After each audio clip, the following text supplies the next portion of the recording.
Berita kekalahan Jepang. Walaupun peperangan di Eropa telah berakhir, tapi karena semangat juang tentara Jepang masih tinggi mengakibatkan perang Pasifik terus berlangsung. Walaupun kota-kota penting di Jepang telah mengalami serangan bom dari sekutu, tetapi keadaan ini tidak menyebabkan tentara Jepang menyerah. Karena tidak sabar, akhirnya pada tanggal 6 dan 9 Agustus 1945, Jepang dijatuhi bom atom oleh sekutu. Dan akhirnya dalam Perang Asia Timur Raya atau Perang Daitoa, Jepang mengalami kekalahan besar. Kaisar Hiroto pun dengan terpaksa mengakui kekalahannya pada tanggal 14 Agustus 1945. Berita tersebut lalu tersebar ke seluruh dunia dan berhasil diketahui oleh pemuda. Dan pemuda yang pertama kali mengetahuinya adalah Sultan Syahrir pada sore hari.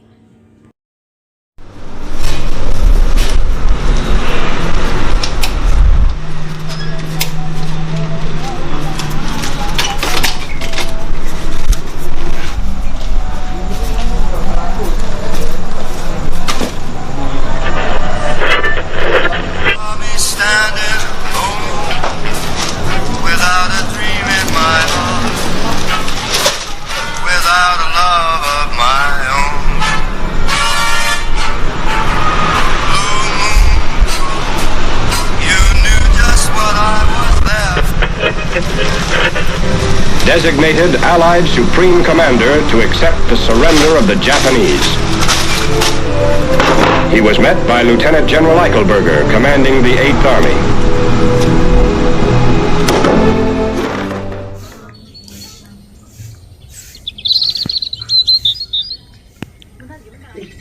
Assalamualaikum. Waalaikumsalam. Selamat sore. Ya, selamat sore. Silakan duduk. Ada keperluan apa kiranya Anda kemari, Bung Sultan? Saya hanya ingin beritahu bahwa saya telah mendengar berita tentang kekalahan Jepang dari sekutu. Bagaimana Anda bisa mengetahui hal itu? Bukankah radio milik kita sudah disegel oleh tentara Jepang?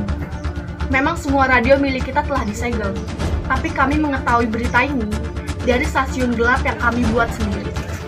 Bahkan kami selama ini mengamati jalannya peperangan secara tersembunyi. Bagaimana pendapat Anda? Ini adalah berita yang sangat baik. Oh iya, bagaimana kalau kita memanfaatkan kesempatan ini untuk memproklamasikan kemerdekaan? Dan bagaimana kalau pernyataan ini tidak dilakukan oleh PPKI? Memangnya kenapa? Karena saya khawatir bahwa kemerdekaan ini dicap sekutu buatan Jepang. Tapi saya tidak bisa memutuskannya sendiri.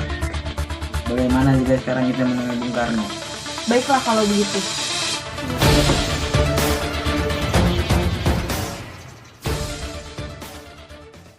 Akhirnya mereka menemui Bung Karno yang saat itu menjabat sebagai Ketua PPKI.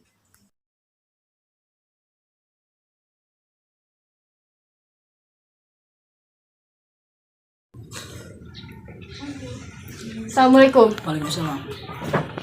Selamat sore. Selamat sore. Selamat sore. Selamat sore. Silakan duduk. Ada apa ini, Bung? Apakah Bung sudah tahu tentang berita kekalahan Jepang? Ya, tapi saya belum ngerti sepenuhnya tentang berita tersebut. Bung, apakah kita bisa memproklamasikan kemerdekaan tanpa adanya campur tangan PPKI? Saya rasa tidak mungkin dan saya pun tidak bisa memutuskan sendiri. Pada hari berikutnya, Bung Karno dan Bung Hatta didampingi oleh Ahmad Soebarjo pergi ke kantor pemerintah Jepang untuk mencari informasi. Usaha itu gagal karena semua pejabat dipanggil ke markas besar Angkatan Perang. Kemudian mereka bertiga pergi ke rumah Laksmana Maeda, yaitu Kepala Perwakilan Angkatan Laut Jepang di Jakarta. Tuan, apakah benar Jepang sudah kalah dan menyerah kepada sekutu? Jadi begini, Bung. Saya baru bisa mengakui berita tersebut ketika sudah ada perintah dari Tokyo. Sejak pertemuan itu, Bung Karno dan Bung Hatta yakin bahwa Jepang telah menyerah. Bung Hatta mengusulkan agar PPKI bersidang tanggal 16 sampai 23 Agustus 1945 di kantor Chuosangi Inn di Jalan Pejabon, Jakarta. Malam harinya, utusan pemuda yaitu Wikana dan Darwis menemui Bung Karno di rumahnya. Assalamualaikum. Bung Karno, Bung. Waalaikumsalam. Bu, apakah ada Bung Karnonya? Kang Mas ada perlu apa ya? Ada hal penting yang harus dibicarakan dengannya. Kalau begitu silakan masuk.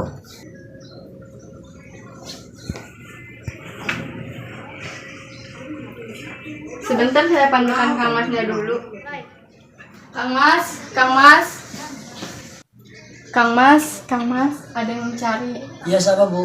Para pemuda mencari, ada hal penting yang harus dibicarakan katanya. Baiklah, saya akan menemuinya.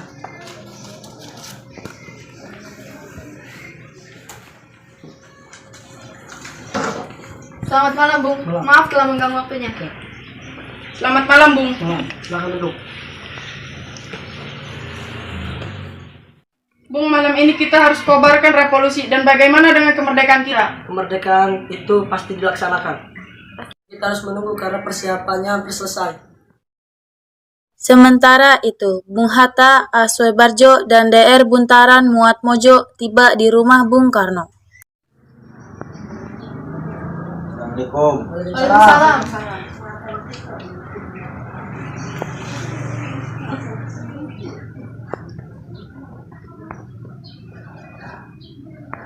Silakan duduk.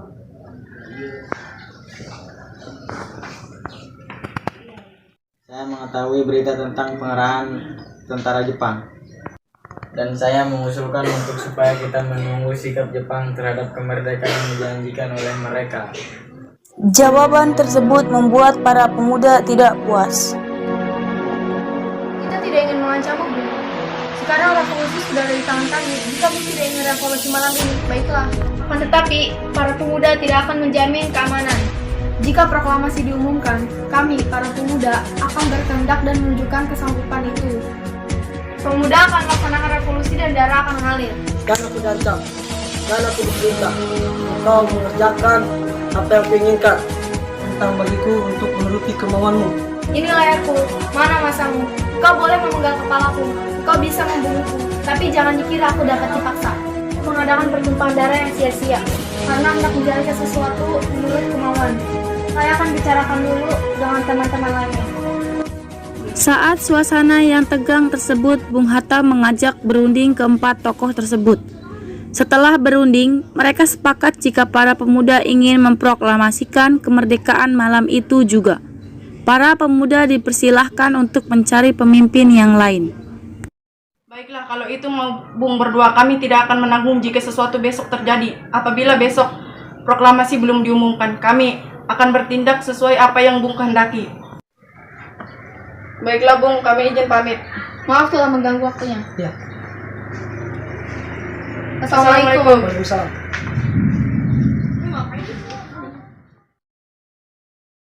Kemudian para pemuda mengadakan rapat di belakang gedung bakteriologi dan memutuskan untuk mengamankan Bung Karno sekeluarga dan Bung Hatta ke Rengas Dengklok. Karena tempat itu terpencil dan jauh dari lalu lintas utama. Lalu pada subuh 16 Agustus Bung Karno, Ibu Fatmawati, Guntur, dan Bung Hatta dibawa ke Rengas Dengklok. Assalamualaikum. Assalamualaikum. Waalaikumsalam. Siapa ya?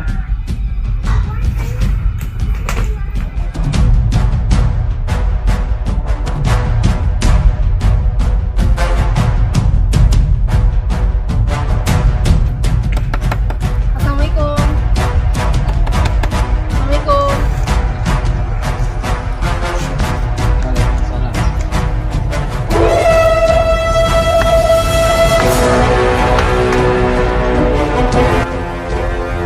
Dan hilangnya kedua pemimpin PPKI tersebut mengejutkan Aswebarjo. Karena merasa khawatir kepada keluarga pemimpinnya, ia mencari informasi. Akhirnya, ia mengetahui bahwa Bung Karno, Bung Hatta berada di luar kota, yaitu di Rengas Dengklok. Ia segera meminta kepada pemimpin PETA dan pejuang pemuda tersebut untuk mengantarnya ke Rengas Dengklok. Bisakah kalian berdua mengantarkan saya bertemu dengan Bung Karno dan Bung Hatta? Apa yang akan kami terima untuk itu? Saya akan menjamin proklamasi diumumkan pada tanggal 17 Agustus 1945. Ya, saya akan menjaminnya. Baiklah, saya akan mengantar Anda. Pada senja 16 Agustus 1945, ia berhasil menemui Bung Karno dan Bung Hatta. Assalamualaikum. Waalaikumsalam.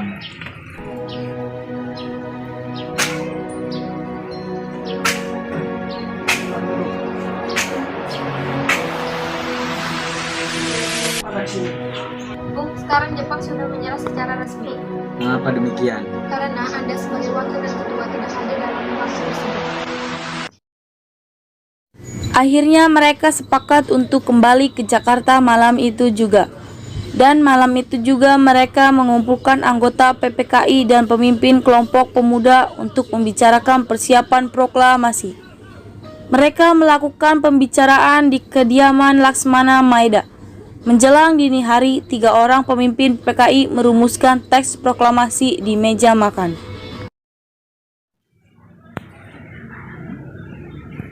Bagaimana kalau proklamasi kita buat singkat saja? Saya setuju dengan usulan Bung Hatta. Muhammad, apakah Anda masih ingat yang terdapat pada Piagam Jakarta, yaitu bab pembukaan undang-undang? Saya sekiranya masih ingat tapi tidak sepenuhnya. Kira-kira seperti ini. Kami, bangsa Indonesia, dengan ini menyatakan kemerdekaan Indonesia. Baiklah, diputuskan bahwa itu adalah kalimat pertamanya. Menurut saya, pernyataan itu tidak cukup untuk menentukan nasib sendiri. Saya menganggap perlu adanya pernyataan yang menggambarkan kemerdekaan Indonesia. Bagaimana kalau kalimat kedua dari proklamasi, yaitu hal-hal yang mengenai pemindahan kekuasaan dan lain-lain diselenggarakan dengan cara seksama dan dalam tempo yang singkat-singkatnya. Baiklah, sudah diputuskan kalau begitu.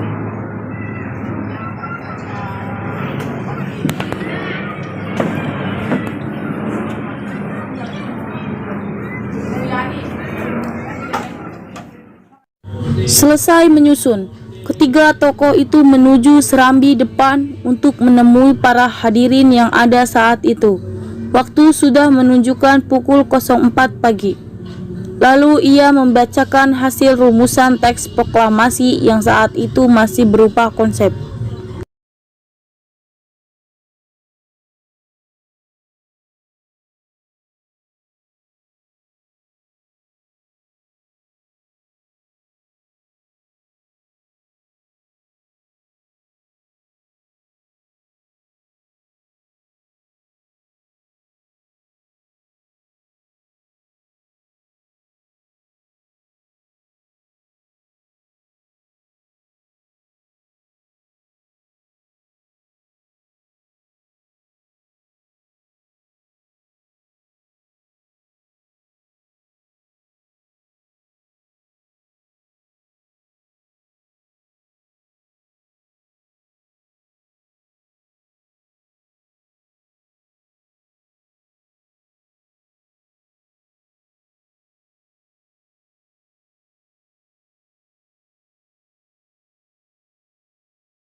Sebut dan sebarkanlah ke seluruh Indonesia. Baik, Bung.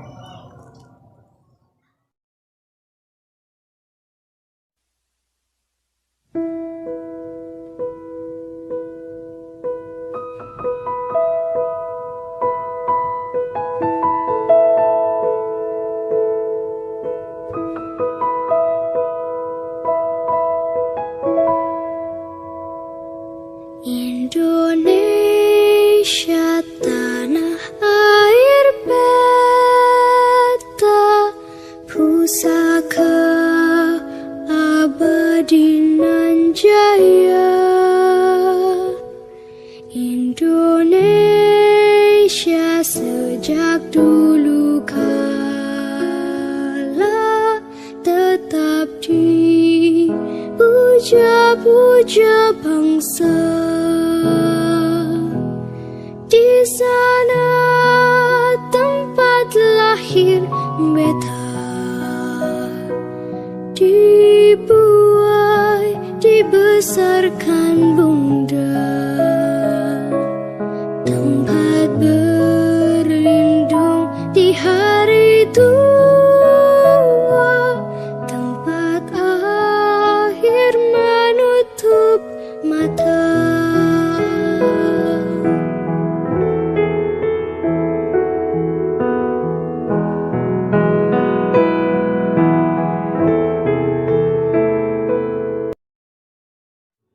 hari Jumat 17 Agustus 1945 berbondong-bondong menuju lapangan Ikada. Namun tak sedikit yang berbaklik menuju kediaman Bung Karno. Bendera telah dijahit oleh Ibu Fatmawati. Tiang bendera yang berasal dari bambu yang tumbuh di belakang rumah Bung Karno. Mikrofon yang hanya satu-satunya. Lalu selain hadirin yang datang, semalam juga telah hadir tokoh lain seperti Der Bintaran Marto Atmodjo, Ki Hajar Dewantara, Oto Iskandar, Dinata, Ki Haji Mas Mansur, dan yang lainnya pun telah hadir. Tepat pukul 10 WIB, Bung Karno dan Bung Hatta melaksanakan cita-cita perjuangan kemerdekaan. Dengan suara jelas, Bung Karno membaca teks dengan didahului dengan suatu pidato, yaitu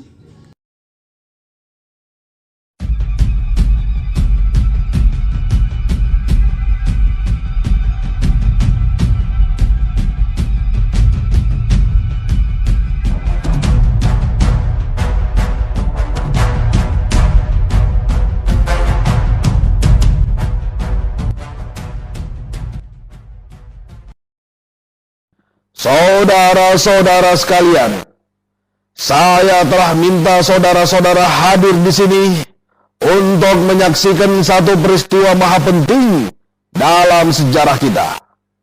Berpuluh-puluh tahun kita bangsa Indonesia telah berjuang untuk kemerdekaan tanah air kita.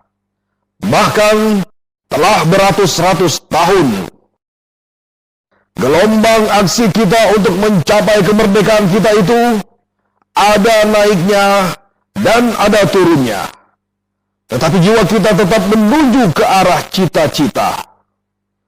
Juga di dalam zaman Jepang, usaha kita untuk mencapai kemerdekaan nasional tidak berhenti-henti. Di dalam zaman Jepang ini, tampaknya saja kita menyandarkan diri kepada mereka. Tetapi pada hakikatnya, tetap kita menyusun tenaga kita sendiri. Tetap kita percaya kepada kekuatan sendiri. Sekarang, tibalah saatnya kita benar-benar mengambil nasib bangsa dan nasib tanah air di dalam tangan kita sendiri. Hanya bangsa yang berani mengambil nasib dalam tangan sendiri akan dapat berdiri dengan kuatnya. Maka kami tadi malam telah mengadakan musyawarah dengan pemuka-pemuka rakyat Indonesia dari seluruh Indonesia. Permusyawaratan itu seia sekata berpendapat bahwa sekaranglah datang saatnya untuk menyatakan kemerdekaan kita. Saudara-saudara, dengan ini kami nyatakan kebulatan tekad itu. Dengarlah proklamasi kami. Proklamasi. Kami, bangsa Indonesia, dengan ini menyatakan kemerdekaan Indonesia. Hal-hal yang mengenai pemindahan kekuasaan dan lain-lain diselenggarakan dengan cara saksama dan dalam tempo yang sesingkat-singkatnya. Jakarta, 17 Agustus 1945. Atas nama bangsa Indonesia, Soekarno Hatta.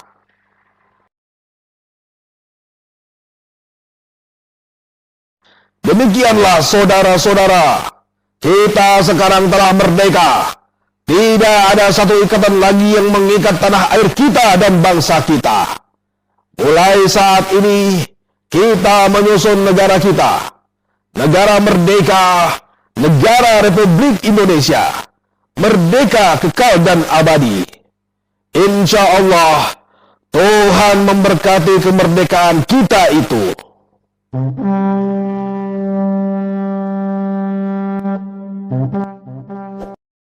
Setelah upacara selesai, sebagian hadirin pulang. Lalu, sepasukan Jepang datang, lalu berdialog dengan Bung Karno.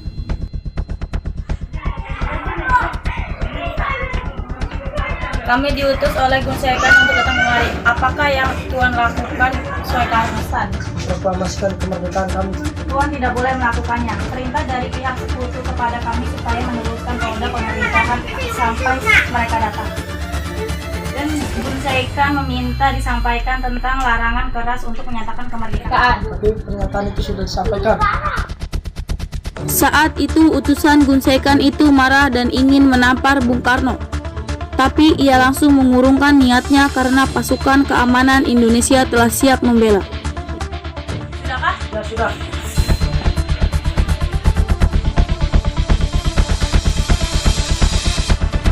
Penyebaran berita itu pun tak dapat dibendung lagi di bawah pimpinan Adam Malik, para karyawan kantor berita Domei. Mereka menyiarkan proklamasi ke seluruh Indonesia, bahkan ke seluruh dunia melalui siaran radio gelombang pendek.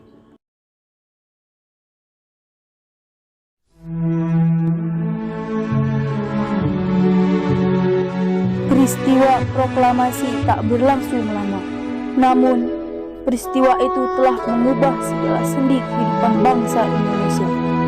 Peristiwa proklamasi kemerdekaan telah menjadi momentum acara perjuangan bangsa Indonesia. Lika-liku permasalahan berujung pada akhir yang manis. Perbedaan pendapat menyatu menjadi sesuatu kekuatan yang padu untuk bangsa yang satu, Indonesiaku. Terima kasih pahlawanku, kami siap melanjutkan perjuanganmu. Pergi jauh, tidak akan